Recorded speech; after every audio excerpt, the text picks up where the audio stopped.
প্রতিদিন রাতে যখন আমি মামির সাথে ঘুমাতে যেতাম, মামা বলতেন, মাঝখানে শুয়ে পড়ো, এতে সবার জন্য সুবিধা হবে। প্রথমে আমি ভেবেছিলাম এটি শুধু একটা সাধারণ কথা, কিন্তু তার কথায় একটা ভিন্ন ইঙ্গিত মনে হচ্ছিল।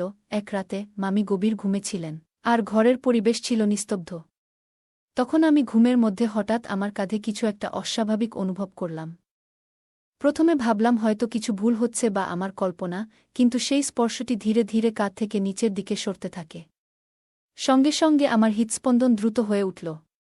মনে নানা প্রশ্ন ঘুরতে লাগল, এটা আসলে কি ঘটছে? আমি একটু দূরে সরে তাদের দিকে তাকালাম। আমার চোখে অদ্ভুত একটা ভাবনা ভর করছিল, যা আমাকে বিভ্রান্ত করছিল। হঠাৎ বাইরে যাওয়ার জন্য একটা কারণ খুঁজতে লাগলাম। ঠিক তখনই মামা আমার হাত ধরে ফেললেন এবং আমাকে আটকে রাখার চেষ্টা করলেন। এরপর পরিস্থিতি থেকে বেরিয়ে আসার উপায় খুঁজতে লাগলাম। তারপর কয়েকদিন পর আবার রাতেই মামা আমার ঘরে ঘুমাতে এলেন। আমি সেদিন মাটিতে বিছানা পাতিনি, বরং নিজের বিছানায় শুয়ে পড়লাম। বিছানায় আমাকে শোয়া দেখে মামা বেশ খুশি হলেন। কিছুক্ষণ পর ঘরের আলো নিভিয়ে দেওয়ার পর তার অভ্যাসমতো তার হাত আমার গায়ে এসে পড়ল। এবার আমি তাকে কিছু বললাম না, কোনো প্রতিক্রিয়া দেখালাম না।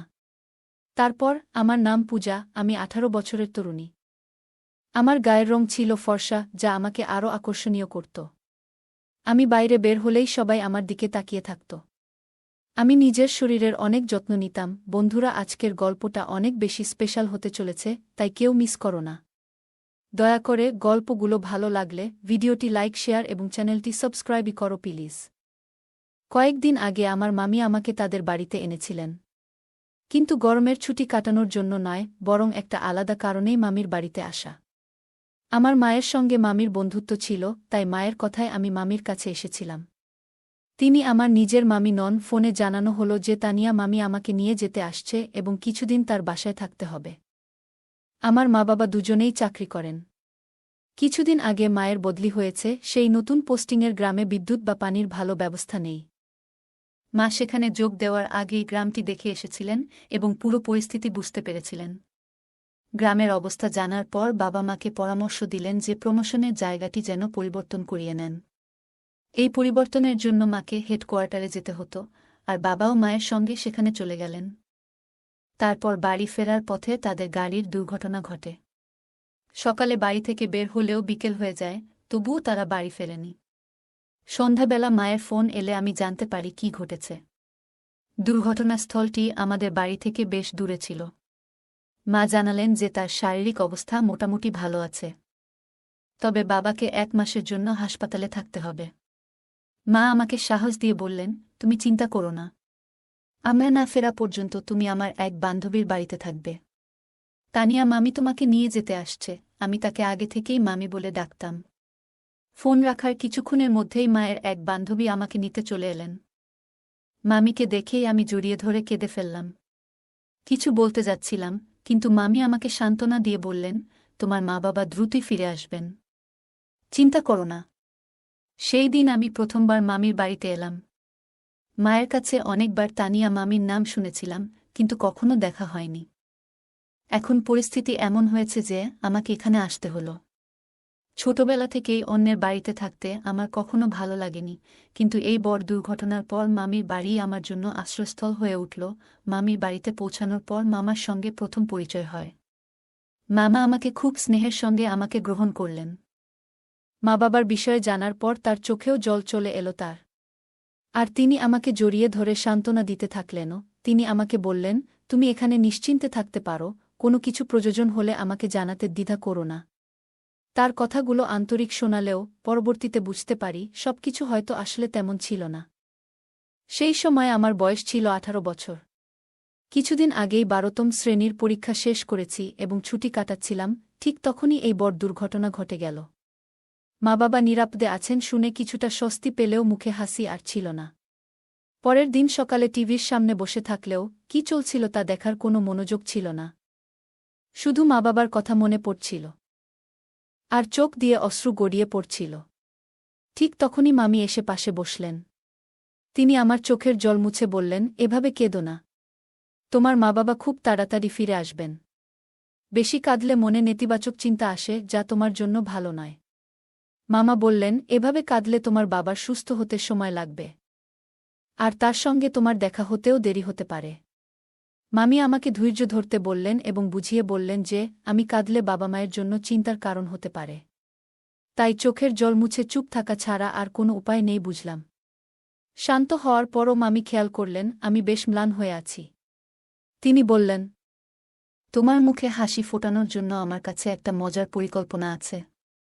তারপর মামি আমাকে তার ঘরে নিয়ে গেলেন এবং নতুন কিছু পোশাক দেখালেন যা আমার জন্য কিনে রেখেছিলেন। একটা সুন্দর ফ্রক পরালেন, যেটা পরে আমি সত্যি নিজেকে খুব ভালো লাগছিল। আমাকে আরও বেশি সুন্দর লাগছিল। তারপর মামি আমাকে বাইরে নিয়ে গেলেন এবং বললেন, আচ্ছা, এখন তোমার কিছু ছবি তুলি। নতুন পোশাকে নিজেকে দেখতে ভালো লাগছিল। ঠিক তখনই মামা বাইরে থেকে ফিরে এলেন এবং আমাকে দেখে প্রশংসা করতে শুরু করলেন। মামা আমার হাত ধরে একটু নাচ শুরু করলেন। কিছুক্ষণ পর মামি এসে আমাদের নাচ থামিয়ে বললেন, চলো এবার ছবি তুলি।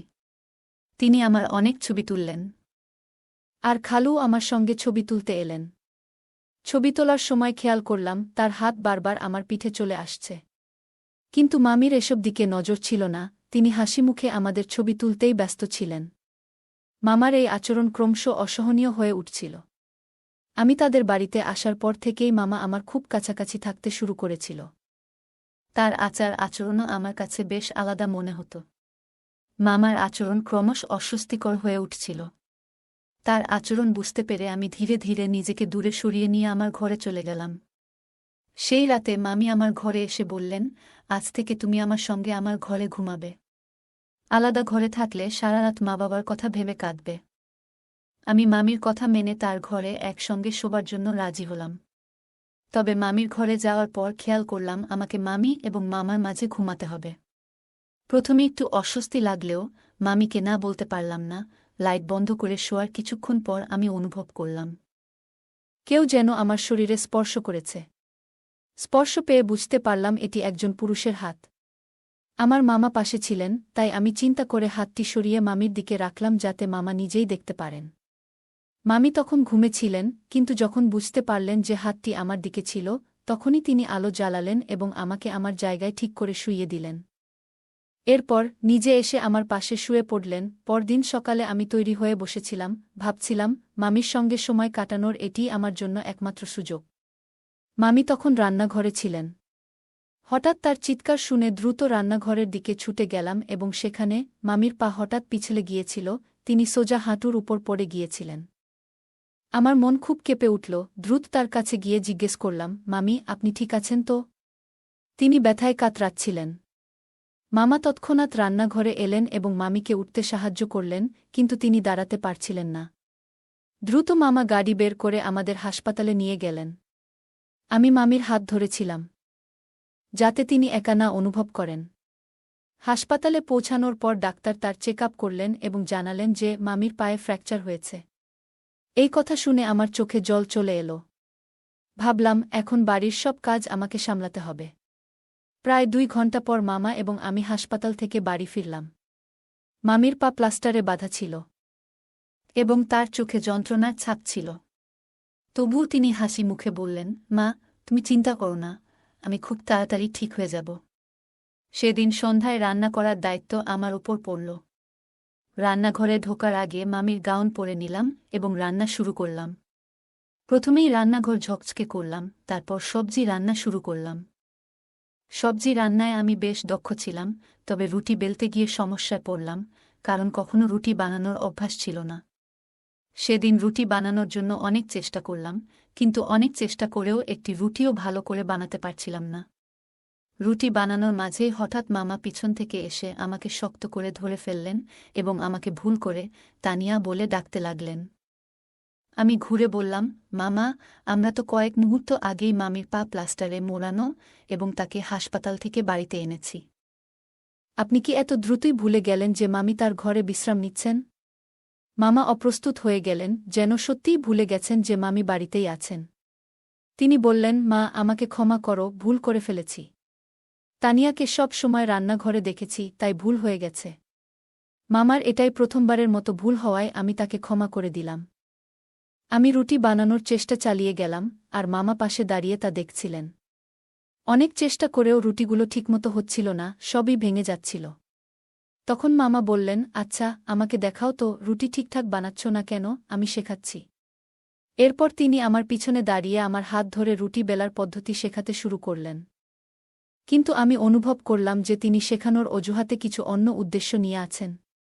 বারবার তার শরীর আমার কাছাকাছি চলে আসছিল এবং অন্যভাবে আমাকে স্পর্শ করার চেষ্টা করছিলেন। মামার মনোভাব বুঝতে পেরে আমি সাথে সাথে নিজেকে সরিয়ে বললাম, মামা, দরকার নেই, আমি যেভাবে পারি বানিয়ে নেব। আর যদি এত অসুবিধা হয় তবে বাড়িতে কোনো কাজের মানুষ রেখে দিন। আমার রাগী চেহারা দেখে তিনি তৎক্ষণাৎ রান্নাঘর ছেড়ে চলে গেলেন। পরে মামি ভালোবেসে আমার বানানো অগোছালো রুটিগুলো খেয়ে নিলেন। সেই রাতে শোবার সময় মামা আমার ঘরে এসে বললেন, মা, তুমি কি আজ মামির সঙ্গে ঘুমাতে আসছ না? আমি তোমার জন্য অপেক্ষা করছিলাম। তখন আমি বললাম, না মামা, আজ আমি যেতে পারব না। মামির পায়ে চোট রয়েছে আর আমি রাতে একটু উল্টোপাল্টা ঘুমাই। যদি অসাবধানে তার পায়ে আঘাত লাগে তাহলে কষ্ট হবে, সেটা আমি চাই না। মামা বললেন, ঠিকই বলেছ, আমারও এই রকম অভ্যাস আছে। যদি আমার হাত পা ভুল করে তানিয়ার প্লাস্টারের উপর পড়ে, তাহলে তাকেও ব্যথা লাগতে পারে। একটা কাজ করি, আমি আমার কম্বল নিয়ে তোমার ঘরেই শুয়ে পড়ি, তাহলে তোমার মামিও শান্তিতে ঘুমাতে পারবে। আমি কিছু বলার সুযোগ পেলাম না, কারণ বাড়ি তো তারই ছিল। কিছুক্ষণ পরে মামা তার কম্বল নিয়ে আমার ঘরে এলেন। তখন আমি বললাম, মামা, আমার মায়ের সঙ্গে একটু কথা বলতে চাই। ফোনটা একটু দিতে পারবেন? মামা বললেন, কাল সকালে কথা বলিয়ে দেব। আমি মায়ের খোঁজখবর জানতে চেয়েছিলাম, তখন মামা জানালেন যে বাবা মা দুজনেই ভালো আছেন। বাড়ি থেকে বেরোনোর সময় আমি মোবাইল আনতে ভুলে গিয়েছিলাম। তাই মামার কাছ থেকে প্রায়ই তাদের খবর জানতে চাইতাম। আমি একের পর এক প্রশ্ন করতে থাকায় মামা একসময় মুখ ফিরিয়ে শুয়ে পড়লেন। আমার মামার উপর খুব একটা ভরসা ছিল না, তাই আমি নিজের বিছানা মাটিতে পেতে সেখানে শুয়ে পড়লাম। এইভাবে কিছুদিন কেটে গেল। মামির বাড়িতে আসার পর কয়েকটা দিন পেরিয়ে গেছে। পায়ে প্লাস্টার থাকায় তিনি স্নান করতেও অসুবিধায় পড়ছিলেন।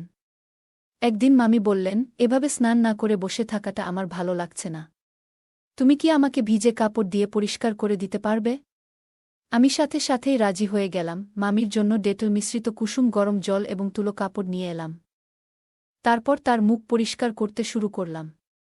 কিছুক্ষণ পর মামা ঘরে এলেন। আমি তখন মামির ঘাড়ের কাছাকাছি পরিষ্কার করছিলাম। আমাকে এভাবে পরিষ্কার করতে দেখে মামা বললেন, মা, তুমি কি করছ? ঠিকমতো যত্ন নিচ্ছ না। তারপর তিনি বললেন, আচ্ছা, আমি তোমাকে শিখিয়ে দিচ্ছি কিভাবে পরিষ্কার করতে হয়। বলে মামা আমাকে ঘরের বাইরে নিয়ে গেলেন এবং বললেন, পূজা, কাপড় দিয়ে ঠিকভাবে কিভাবে পরিষ্কার করতে হয় আমি তোমায় শেখাচ্ছি। মামা বললেন, সঠিকভাবে পরিষ্কার করতে হবে, এবং তিনি ভেজা তোয়ালে নিয়ে সামনে দাঁড়ালেন।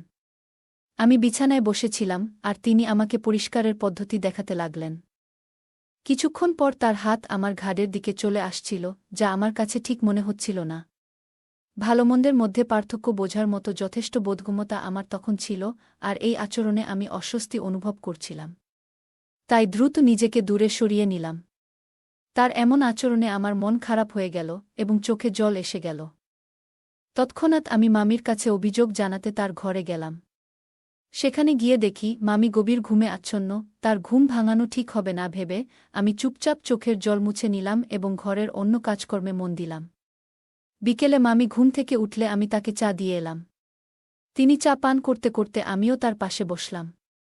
তখন আমি তাকে আমার মা-বাবার ব্যাপারে জিজ্ঞেস করলাম এবং বললাম যে আমার তাদের সাথে কথা বলতে ইচ্ছে করছে। মামা আমাকে বললেন, পূজা, কালই তোমার মায়ের সাথে আমার কথা হয়েছে। তোমার মা-বাবা দুজনেই ভালো আছেন এবং কয়েকদিনের মধ্যেই বাড়ি ফিরে আসবেন। তোমার বাবার স্বাস্থ্যেরও উন্নতি হচ্ছে। তোমার মা বলেছিলেন, তুমি যদি ফোনে কথা বলো তাহলে কান্না পাবে, আর সেই কান্না শুনলে তারও মন খারাপ হয়ে যাবে। এখন তোমার বাবার সামনে কষ্টের কথা বলা উচিত নয়, তাই ডাক্তারও বলেছেন যে বাড়ি ফিরে আসার পরেই তোমার সাথে কথা বলানো হবে। মামির কথায় আমি বিশ্বাস করতে চেষ্টা করলাম, কিন্তু মনে হচ্ছিল তিনি ইচ্ছে করেই আমাকে ফোন করতে দিচ্ছেন না। দিন দিন আমার মনে হচ্ছিল যেন আমি ওই বাড়িতে আটকা পড়ে আছি, আর বেরোনোর কোনো পথ নেই। একদিন বাড়ির দেয়ালে ঝোলানো ক্যালেন্ডারের দিকে চোখ পড়ল। ক্যালেন্ডারটি দেখতে গিয়ে আমি স্তম্ভিত হয়ে গেলাম, কারণ ঘরের দেয়ালে ঝুলানো ক্যালেন্ডারটি 1 বছরের পুরনো ছিল, যখন আমি মামির সঙ্গে এখানে এসেছিলাম। তখন চলতি বছর ছিল, কিন্তু ক্যালেন্ডার ছিল আগের বছরের। সেই দিন আমি দ্রুত ঘর থেকে বেরিয়ে এলাম। বাইরে এসে চারপাশে তাকাতেই দেখতে পেলাম আশপাশের সব ঘর বন্ধ, একমাত্র মামির বাড়িতেই মানুষজন ছিলেন, বাকিটা পুরো এলাকা একদম নির্জন পড়েছিল। কয়েকদিন আগে মামিকে হাসপাতালে নিয়ে যাওয়ার সময় মামার গাড়িতে ছিলাম। তখন গাড়ির জানালাগুলো একেবারে কালো ছিল, তাই বাইরের কিছুই দেখতে পাইনি। তখন এদিক ওদিক খেয়াল করার কথাও মনে আসেনি। কিন্তু এখন যে পরিস্থিতি দেখছি তা সম্পূর্ণ আলাদা। আমি ঠিক মনে করতে পারছিলাম না মামির বাড়িতে আসার পর কতদিন হয়ে গেছে। মা বাবার কথা জিজ্ঞেস করলে মামি সবসময় একই উত্তর দিতেন, ওরা ভালো আছে, খুব শিগগিরই ফিরে আসবে। মামি বা মামা কখনো আমাকে তাদের ফোন ধরতে দিতেন না। কিন্তু এখন সত্যটা জানতে আমার ভীষণ ইচ্ছে হচ্ছিল। জানতে চাইছিলাম আজকের তারিখ আসলে কি। কিন্তু সেই বাড়িতে শুধুমাত্র পুরনো ক্যালেন্ডার ছাড়া আর কিছুই দেখতে পাচ্ছিলাম না। ঘরের মধ্যে এদিক সেদিক খুঁজতে লাগলাম।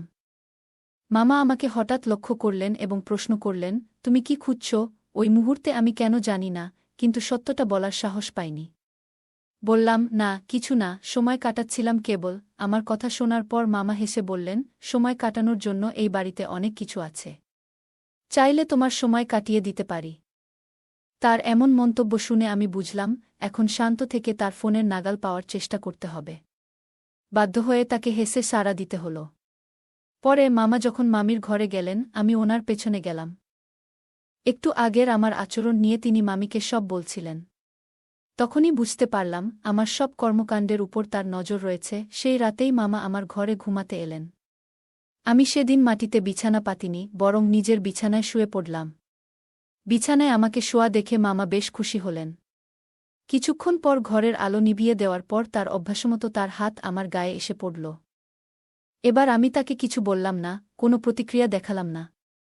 ধীরে ধীরে তার নাক ডাকার আওয়াজ কানে এলো, তখন তার হাত আস্তে করে সরিয়ে দিলাম। মামার হাত সরিয়ে আমি বিছানা থেকে উঠে তার ফোনটি হাতে নিলাম।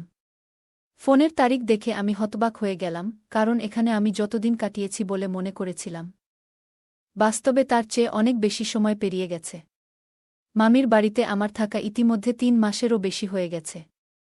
ফোনটি দেখতে গিয়ে হঠাৎ আমার কাঁধে মামার হাত পড়ল, আর তখনই বুঝতে পারলাম তার ঘুম ভেঙে গেছে। আমি দ্রুত অজ্ঞান হওয়ার ভান করলাম, যেন তিনি ভাবেন আমি কিছুই জানি না। মামা আমাকে তুলে বিছানায় শুইয়ে দিলেন। কিছুক্ষণ পর তিনি মামিকে ডেকে নিয়ে এলেন। দিনের বেলা তাদের কথাবার্তা শুনে বুঝেছিলাম মামা প্রতি ৫ দিন অন্তর আমাকে কোনো ইনজেকশন দিচ্ছেন, যেটা আমার অজান্তেই ঘটছে। সেই ওষুধটি তারা কোথায় রাখেন তাও আমি খুঁজে পেয়েছিলাম এবং ওষুধ ফেলে দিয়ে শুধুমাত্র সিরিঞ্জটি বিছানার পাশে রেখে দিয়েছিলাম। মামা বুঝতে পারেননি যে আমি ওষুধটি সরিয়ে দিয়েছি এবং মনে করেছিলেন যে আমি অচেতন হয়ে পড়েছি। সেদিন মামা মামিকে বলছিলেন, এতদিনের প্রচেষ্টা শেষমেশ সফল হতে চলেছে, আগামী ৩ দিনের মধ্যেই পরিকল্পনা সম্পূর্ণ হবে। মামা খুশি হয়ে বলছিলেন, এবার আমরা বড় অঙ্কের টাকার মালিক হব। যখন তার চোখ খুলবে তখন সে থাকবে দূরের দেশে, আর এই মেয়েটা আমাদের এমন সুযোগ এনে দেবে যা আমরা কল্পনাও করিনি। আমি নিঃশব্দে তাদের কথাবার্তা শুনে যাচ্ছিলাম। তারা এমন ওষুধ ইনজেকশন হিসেবে দিচ্ছিলেন যা আমাকে দীর্ঘ সময়ের জন্য অচেতন করে রাখত, ফলে সময়ের হিসাব আমার কাছে একেবারেই অস্পষ্ট হয়ে পড়েছিল। আসলে তানিয়া মামি আদৌ আমার মায়ের কোনো বন্ধু ছিলেন না। তিনি এমন এক চক্রের অংশ ছিলেন যারা শিশুদের অপহরণ করে। মামা ও মামি দুজনেই সেই দলের সদস্য ছিলেন। আমার মায়ের দুর্ঘটনার পর এই গ্যাং আমাদের এলাকায় নজরদারি চালাচ্ছিল। যেদিন আমি বাড়িতে একা ছিলাম সেদিনই তাদের নজরে পড়ি, তখনই তানিয়া মামি সেজে তিনি আমাকে নিতে আসেন। এর আগে আমি মায়ের কোনো বন্ধুকে কখনো দেখিনি। মা সবসময় বলতেন, সব আত্মীয়দের মাঝে মাঝে দেখা করো, যাতে সবার চেহারা মনে থাকে, প্রয়োজনে যেন কাউকে চিনতে সমস্যা না হয়। আজ মায়ের সেই কথাগুলো মনে পড়ছিল, কারণ আমি কখনো কারো সাথে বিশেষভাবে মিশতাম না এবং তাদের সঠিকভাবে চিনতামও না। এ কারণেই আসল তানিয়া মামিকে আমি চিনতে পারিনি এবং সহজেই এই ভুয়া পরিচয়ের ফাঁদে পড়ে গিয়েছিলাম। আমি বুঝতে পেরেছিলাম যে আমি এমন কিছু মানুষের মাঝে আটকে পড়েছি যাদের পরিকল্পনা ছিল ভয়ঙ্কর। কিছুক্ষণ পর তাদের কথাবার্তা শেষ হলে মামা আবার আমার পাশে এসে শুয়ে পড়েন। তার বিটবিট করা থেকে বুঝতে পারি যে তিনি আমার সাথে কোনো ক্ষতি করার অবস্থায় নেই। এটা বুঝে আমি কিছুটা স্বস্তি পাই এবং সেদিন রাতে শান্ত থেকে তার পাশে শুয়ে থাকি। পরের দিন সকালে আমার জন্য মুক্তির দিন ছিল। সকালে ঘরের দরজায় কলিং বেলের শব্দে ঘুম ভাঙে। দরজায় দেখি আমার মা-বাবা এবং পুলিশ দাঁড়িয়ে আছেন। আমি প্রযুক্তিতে বেশ দক্ষ ছিলাম, আর আমার দ্রুত বুদ্ধি কাজে লাগে। আমার মায়ের ফোন নম্বর মুখস্থ ছিল, তাই রাতে এক ফাঁকে মামার ফোন হাতে পেয়ে আমি মায়ের নম্বরটি সেভ করি এবং আমার অবস্থানসহ সব তথ্য পাঠিয়ে দিই। মা এই বার্তা পেয়েই পুলিশ নিয়ে আমার খোঁজে বের হন এবং অবশেষে আমাকে খুঁজে পান। আমাকে ৪০০ কিলোমিটার দূরে নিয়ে এসে লুকিয়ে রাখা হয়েছিল এবং তাদের পরিকল্পনা ছিল আমাকে বিদেশে বিক্রি করে প্রচুর অর্থ লাভ করার। তবে সৌভাগ্যবশত আমি সময়মতো সেই পরিস্থিতি থেকে বেরিয়ে আসতে সক্ষম হয়েছিলাম। গল্পের কেন্দ্রবিন্দুতে রয়েছে পূজা নামের একটি মেয়ে, যে তার বাবা মায়ের সঙ্গে একটি বড় দুর্ঘটনার মুখোমুখি হয়। এই দুর্ঘটনার পর সে বাধ্য হয় তার তানিয়া মামির বাড়িতে থাকতে। মামির বাড়িতে গিয়ে তাকে নানা চ্যালেঞ্জের সম্মুখীন হতে হয়। এই গল্পটি আমাদের জীবনের জন্য গুরুত্বপূর্ণ কয়েকটি শিক্ষা দেয়, যা সংকটময় সময়ে আমাদের সাহস ও শক্তি যোগায়। গল্পের শুরুতে পূজা জানতে পারে তার বাবা মা একটি দুর্ঘটনার শিকার হয়েছেন, যা তাকে ভীষণ মর্মাহত করে। তবে সে বুঝতে পারে যে কঠিন পরিস্থিতিতেও জীবন এগিয়ে যায় এবং এটাই আমাদের শেখায় যে কোনো অবস্থাতেই সাহস হারানো উচিত নয়, বরং জীবনের বাধাগুলোকে সামনে রেখে এগিয়ে যাওয়া উচিত। কিন্তু গল্পের মাঝপথে এসে পূজা বুঝতে পারে তার মামার আচরণ অদ্ভুত হয়ে উঠেছে এবং তার মনে সন্দেহ তৈরি হয়। শুরুতে মামাকে সৎ মনে হলেও ধীরে ধীরে সে উপলব্ধি করে যে তার নিজের নিরাপত্তার জন্য তাকে সচেতন হতে হবে। এই ঘটনাটি আমাদের শেখায়, অন্ধভাবে কাউকে বিশ্বাস করার আগে সতর্ক হওয়া এবং নিজের অন্তর্দৃষ্টি বা মনে সন্দেহ জাগলে সেই অনুভূতিকে গুরুত্ব দেওয়া জরুরি। পূজা নিজেকে রক্ষা করার জন্য সাহসী ভূমিকা পালন করে এবং আত্মসম্মান বজায় রাখে, যা আমাদের শেখায় যে আমাদের সম্মান এবং নিরাপত্তা আমাদের নিজেদের হাতেই। কোনো পরিস্থিতিতেই আত্মসম্মান ত্যাগ করা উচিত নয়। গল্পটি শেষ পর্যন্ত পূজা সংগ্রাম ও সাহসকে উদ্যাপন করে এবং আমাদের অনুপ্রাণিত করে জীবনের প্রতিটি বাধাকে সাহসের সঙ্গে মোকাবিলা করতে। এই গল্পে পূজা তার মামার অস্বস্তিকর আচরণের মুখোমুখি হয়ে বুঝতে পারে যে নিরাপত্তা রক্ষা কতটা গুরুত্বপূর্ণ।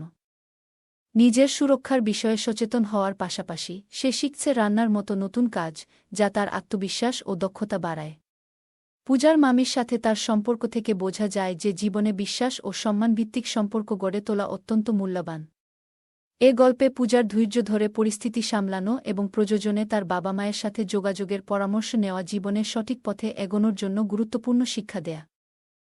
গল্পটি আমাদের শেখায় যে নিজের অনুভূতিগুলো প্রকাশ করা ও সাহসী সিদ্ধান্ত নেওয়া কতটা গুরুত্বপূর্ণ। পূজার মতো জীবনে কখনো নিজেই কঠিন সিদ্ধান্ত নিতে হয়, যা আমাদের সুরক্ষিত ও সচেতন থাকতে সহায়তা করে।